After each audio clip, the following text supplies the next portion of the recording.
องค์การจัดบวงสรวงพระเจ้าฝ่างพระนางสามผิวเนี่ยก็เปิ้นได้ถอยมาแห่วันเนยญาติโยมแต่วันที่สองนี่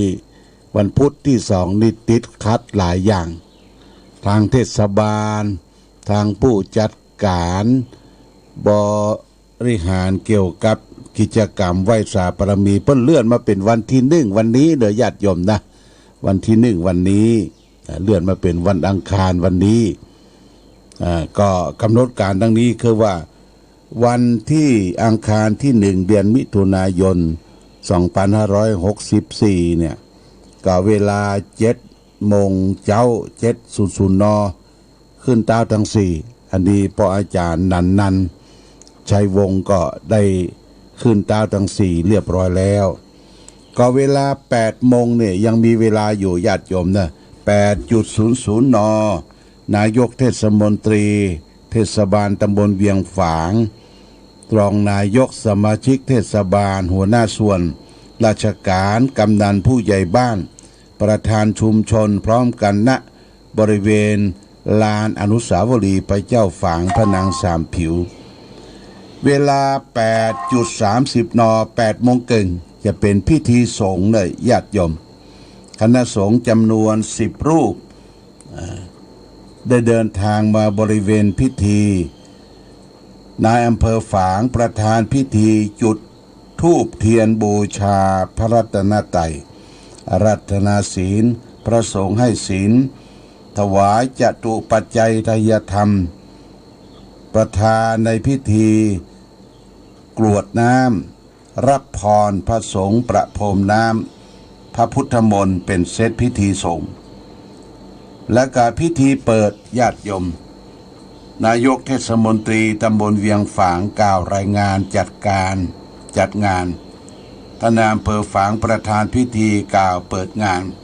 เวลา9:09 น.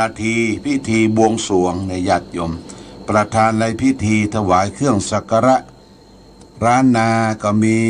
หมากสุ่มหมากเบงต้นพึ่งต้นเตียนต้นดอกต้นพลูแล้วก็ประธานในพิธีประกอบพิธี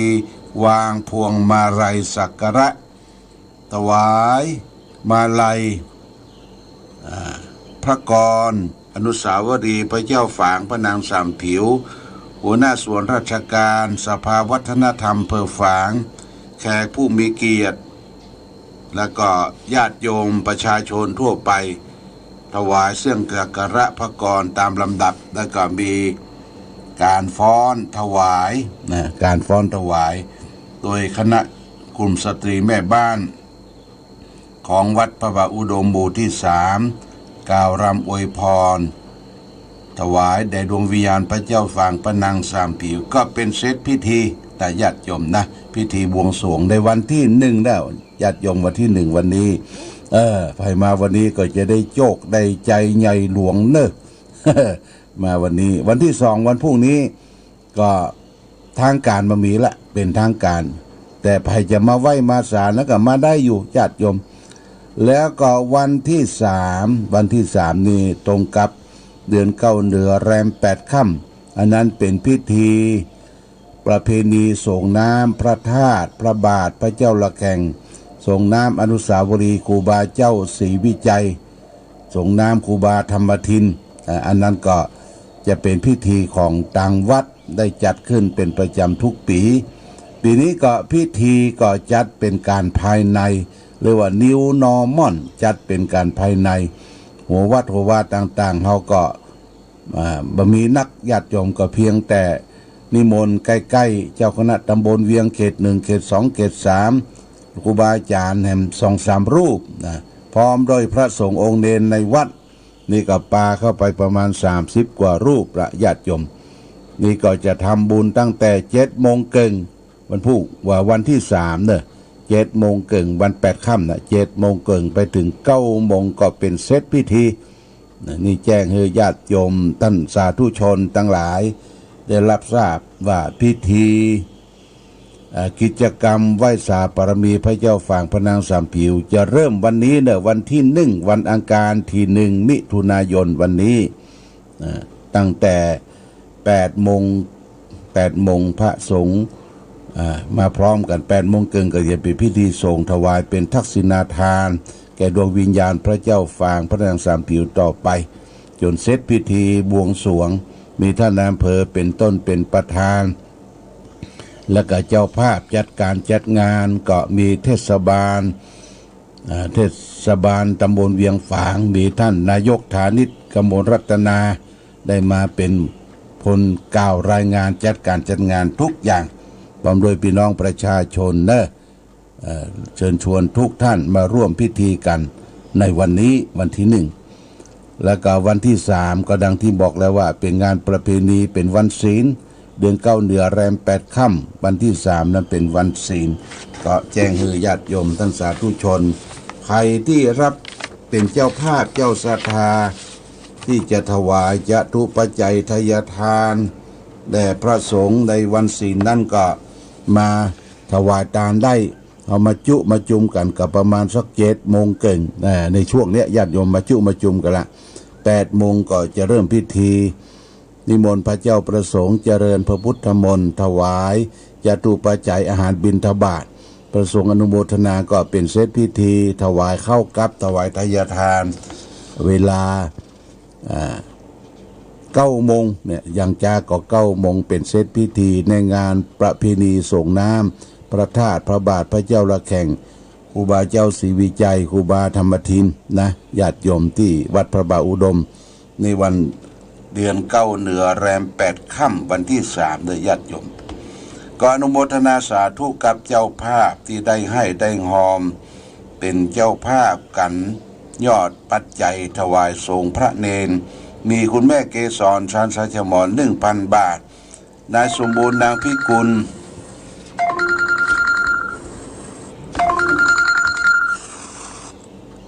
ครับสวัสดีครับ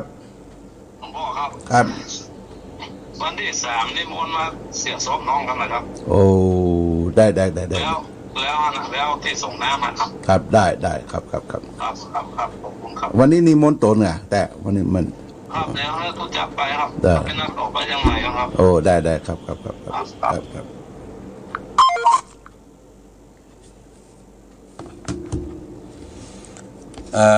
คุณสมบูรณ์คุณพิกุลครูศูนย์ทรัพย์ 1,000 บาทพ่อสิงคำสุทธเสนาเต่าดิน 5,500 บาทแม่เกวียนสุทธเสนาเต่าดิน500 บาทนายประนพสุทธเสนาเต่าดิน500 บาทนางสายใจหันตระกูลบ้านหนองตุ้ม500 บาทนางวัฒนาพรกิติกูลหลังโลตัสฝาง500 บาทพ่อหนานประทุมวงเปงบ้านเต่าดิน500 บาทแม่สมควรดงดังบ้านสวนดอก500 บาทแม่ศรีดาจันทวีหนองอึ่ง500 บาทแม่จันทาเหลืองสุวรรณ500 บาทแม่คำน้อยสุปัญญาบ้านสวนดอก500 บาทนายจักรพันธ์นางสาวนีกระเกตสวนดอก500 บาทแม่อุเรือนสุพรรณสวนดอก500 บาทนางประกายพันธ์อุบเงินอุทิศพ่อหลวงบุญธรรมใจบุญเรือง500 บาทนางประกายพันธ์อุบเงินอุทิศแก่แม่สาอุบเงิน500 บาทแม่สุวรรณนันอุบเงินอุทิศไว้ไปหน้า500 บาทแล้วก็แม่ผ่องศรีเดชะบ้านเด่นล่องทานชัยประการ500 บาทนางระพีพันธ์เครือโยหลังทกสฝาง500 บาทแม่ชีวันธนีอิมรัตนรักษ์สำนักปฏิบัติธรรมวิปัสสนา500 บาทพ่อมาแม่เม็ดสมร่างบ้านเสาหิน500 บาทพ่ออ้ายแม่มาลีจุมปาบ้านเสาหิน500 บาทพ่อสีนวลแม่จันทรีปันไฝหนองอึ่ง500 บาท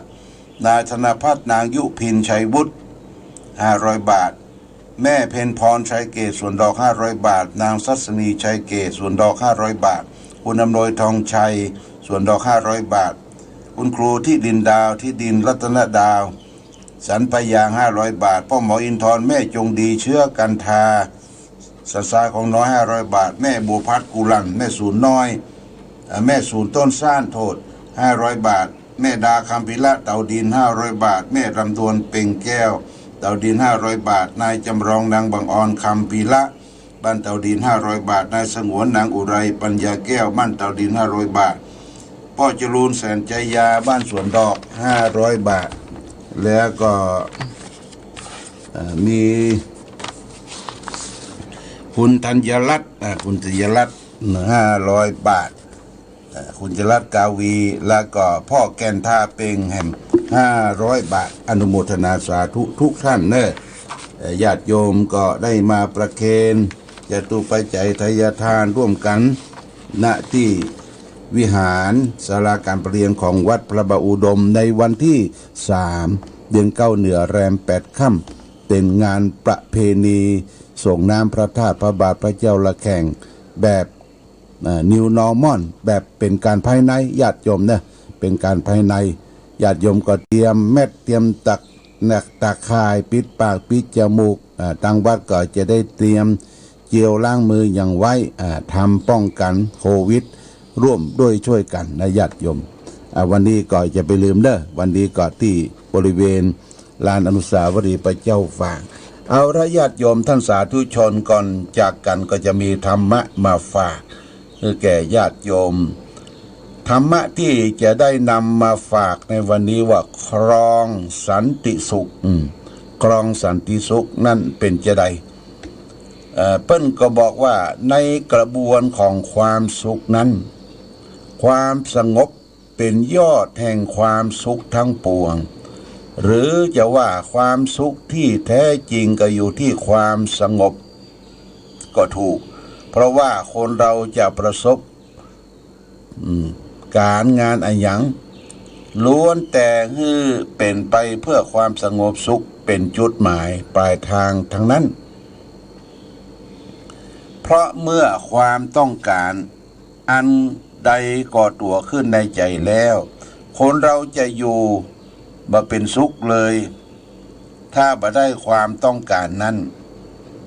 มันจะทุรนทุรายไฟคว้าอยู่ตลอดเวลาถ้าได้มาแล้วก็เกิดมีอันเป็นไปความเสื่อมไปก็เป็นบ่ได้อย่างใจก็เป็นเดือดเป็นแค้นจนต้องทำลายการอย่างใดอย่างหนึ่งเพื่อล้างความแค้นถ้าทำอันอย่างบ่ได้เพราะมีอุปสรรคอย่างใดอย่างหนึ่งที่ขวางกั้นอยู่ก็เกิดความท้อแท้จิตใจก็เกิดที่เกิดขึ้นก็จะตัดบั่นทอนกำลังปัญญาให้เป็นคนทุพพลภาพแล้วรับหูรับตาดำเนินชีวิตบ่อยากจะมีจุดหมายปลายทางดังนั้นญาติโยมท่านสาธุชนการแสวงหาความสุขจึงน่าจะอยู่ที่การมองความต้องการของชีวิตความจำเป็นได้เป็นอย่างต่ำก็คือยับยั้งหรือลดปริมาณความต้องการเสียได้เป็นอย่างทางการกวาดล้างความต้องการออกไปให้มันหมดเสียให้เป็นอย่างสูงความสุขก็จะเกิดขึ้นตามขั้นแห่งการกระทำนั้นการทำมาหากินอย่างสะดวกสบายพอได้ปัจจัยพอกินพอใจก็เกิดความสงบ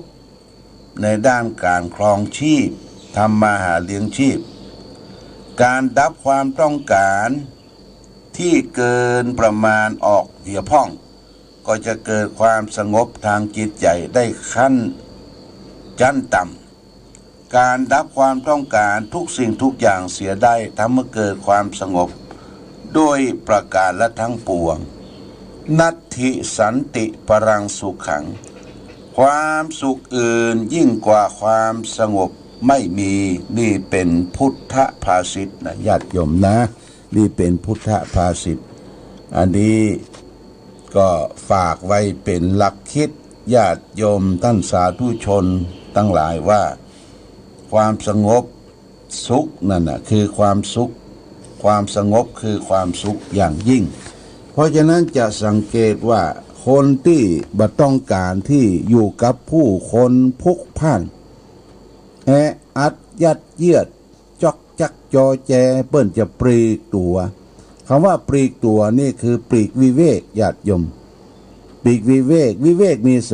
3สงัดกายวิเวกสงัดจิตเรียกว่าจิตตวิเวกสงัดกิเลสเรียกว่าอุปธิวิเวกความปลีกตัวเนี่ยนะเปิ้นจะ แต่ก่อนนี่เป็นตุเจ้าพระสงฆ์เพิ่นจะเดินตุดงไปอยู่ถ้ำอยู่เขาอยู่ป่าอยู่ตามลำเนาภัยหรือว่าไปปลีกวิเวกไม่ใช่ว่าอยู่สร้างความวุ่นวายอยู่กับสังคมเรื่องนั้นเรื่องนี้เลยญาติโยมแต่ก่อนครูบาอาจารย์พอออกพรรษาลาพระเจ้าแล้วเพิ่นจะไปละไปแสวงหาความสงบสุขแสวงหาความสงบสุขปีนี้เฮาก็ได้ส่งดูเจ้าอำเภอฝางเฮาเนี่ยไป3 ตนญาติโยมนะไปปฏิบัติธรรมที่สำนักใหญ่คือวัดพระธาตุสีจอมตองก็ไปส่งแล้วก็จะปิกมาปุ้นใกล้ๆเข้าวัดสาเดือนเก่งติงมาแล้วก็จะเป็นประโยชน์เป็นประโยชน์ที่จะมาแนะนำพร่ำสอนญาติโยมไหว้พระสวดมนต์เดินจงกรมภาวนานี่เป็นสิ่งที่น่าอนุโมทนาวันนั้นก็อาตมาภาพก็ได้เดินทางไปส่งแล้วก็เอานี่ผลละหมากลากไม้เกิดขึ้นกับท้องถิ่นก็มีส้มเมืองฝางแล้วก็มีของกินของใจของบริโภคเรียกว่าเอาไปถวายลิ้นจีท้องถิ่นลิ้นจีปีนี้บ่ค่อยนักเท่าใดญาติโยมเอาไปเลี้ยงเพลนก็เริ่มมีตุเจ้าพระสงฆ์ทุกสารทิศเดินทางมาจากทิศต่างๆทั่วประเทศเปิดมากับเปิ้นเสาะแสวงหาความสุขสงบอย่างแท้จริงไม่ต้องไปวุ่นไปวายกับเรื่องนั้นเรื่องนี้นี่เป็นสิ่งที่น่าอนุโมทนาแล้วก็ได้ไปกราบไปไหว้ไปสาสรีระร่างกายหลวงปู่พระพรหมมงคลหลวงปู่ทองตอนที่เปิ้นมีชีวิตอยู่ปี59เนี่ยอาตมาไปอยู่กับเปิ้นเป็นเวลาเกือบจะ2 เดือนหลวงปู่เป็นบุคคลที่มีเมตตาธรรมสูงได้สอบอารมณ์กรรมฐานได้กำลังใจแก่ลูกศิษย์ลูกหาก็ไปดูแล้วก็วัดพระธาตุสีจอมตองก็ยังเจริญอยู่ญาติโยมมีลูกศิษย์ลูกหามีท่านเจ้าคุณแสวงเจ้าคุณสุวรรณเมธีรักษาการเจ้าวาดเจ้าคุณศิลปาจารย์ตลอดถึงมหาปริญญาธรรม9 ประโยค 8 ประโยคผู้ปฏิบัติธรรมสืบทอดครูบาอาจารย์สืบทอดจากหลวงปู่อยู่ขั้นเต็มอยู่ญาติโยมนะอยู่เต็มอยู่ที่วัดพระธาตุสีจอมตองเพราะว่าสรีระร่างกายของหลวงปู่ก็ยังอยู่ผู้ปฏิบัติธรรมญาติโยมที่ไปนุ่งขาวห่มขาวเป็นพ่อศีลแม่ศีลก็ยังเต็มเปี่ยมอยู่สืบสารเจตนารมณ์ของหลวงปู่นี่เป็นสิ่งที่น่าอนุโมทนาเป็นอย่างยิ่งวันนี้เพื่อจะเริ่มเข้ากรรมละเริ่มปฏิบัติธรรมจากวันนี้ไปก็ถึงเดือนหน้าเดือนกรกฎาก่อนจะเข้าพรรษาเดือนเกิงเพื่อจะปฏิบัติธรรมเข้ากรรมฐานกันที่หั่นสำหรับพระวิปัสสนาจารย์อันนี้ก็เพื่อแสวงหาความสุขสงบญาติโยมความสุขสงบใดที่จะเกิดมีขึ้นกับ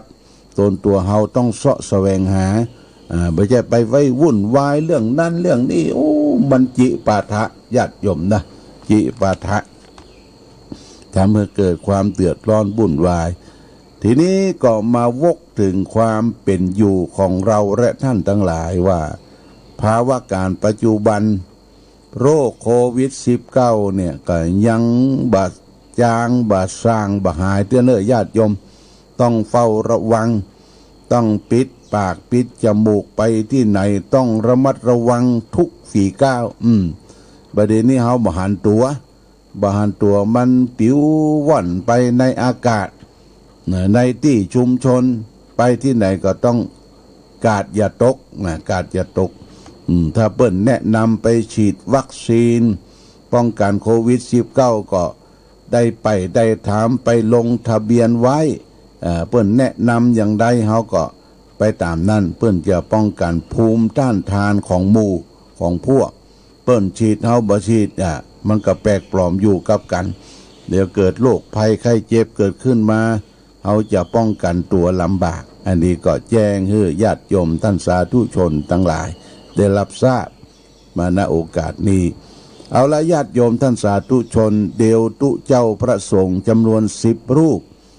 ที่ทางเทศบาลได้นิมนต์ในเขตเทศบาลมาก็จะมาจุมที่บนสำนักปฏิบัติธรรมวิปัสสนากรรมฐานพอสักใกล้8:15นี่ก็จะลงไป8:00เพิ่งก็จะเริ่มพิธีถวายทักษิณานุประทานทำบุญอุทิศเพื่อแก่พระเจ้าฝางพระนางสามผิวเทพาอารักษ์เทพเทวดาสิ่งศักดิ์สิทธิ์ทั้งหลายที่รักษาน้ำบ่อสาวารักษาอย่างต่างๆที่เราอยู่เย็นเป็นสุขได้ถึงวันก็มีเทพมีเทวดาโดยเฉพาะอย่างยิ่งพระเจ้าฝางพระนางสามผิวนี่เขาก็ได้ประกอบพิธีไหว้สาเป็นประจำทุกปีก่อนจะมีงานเรียกว่าประเพณีส่งน้ำพระธาตุพระบาทพระเจ้าละแข่งที่ต้องขอบคุณอนุโมทนากับทุกภาคส่วนโดยเฉพาะอย่างยิ่งเจ้าภาพใหญ่ก็คือทางเทศบาลตำบลเวียงฝางโดยการนำของคุณฐานิชกมลรัตนานายกเทศมนตรีพร้อมด้วยเจ้าหน้าที่พนักงานต่างๆก็นำร่วมด้วยช่วยการกางเต็นท์จัดสถานที่ไว้เรียบร้อยแล้ววันนี้ก็เริ่มทยอยกันมาทุกเจ้าพระสงฆ์ก็จะมาจุ่มกันที่นี่ก่อนเอาละญาติโยมท่านสาธุชนก็ได้มาพบกันในวันนี้รายการธรรมประทีปช่องต่างต้องขอบคุณอนุโมทนากับทุกท่านที่ได้ร่วมด้วยช่วยกันรับทราบรับฟังธรรมะเปิดฟังกันแล้วก็วันนี้เขาจะมีการประกอบพิธีไหว้สาปารมีพระเจ้าฝางพระนางสามผิวขยับเข้ามาจะทำวันที่2มันติดขัดหลายอย่างก็เริ่มเอาวันเนี้ยวันที่1เนี่ยญาติโยมนะวันที่1วันนี้วันอังคารแล้วก็ประเพณีก็ส่งน้ำพระธาตุก็จะเป็นวันที่3เนี่ยยันที่3แรม8 ค่ำตั้งแต่8:00ถึง9:00อันนี้ก็เชิญชวนญาติโยมสาธุชนทุกท่านไปร่วมบุญร่วมกุศลด้วยกันสุดท้ายก็ขออ้างเอาคุณพระศรีรัตนตรัยมีคุณพระพุทธคุณพระธรรมคุณพระสงฆ์จงดลบันดาลให้ญาติโยมท่านสาธุชนทั้งหลายได้มีความสุขความเจริญความรุ่งเรืองความวัฒนาถาวรสมดังปอน4ประการคือมีอายุวันนะสุขะภาระมีปฏิภาณธนสารสมบัติธรรมสารสมบัติทุกทิวาราติการเหมือนกันทุกรูปทุกท่านทุกคนโดยเถิด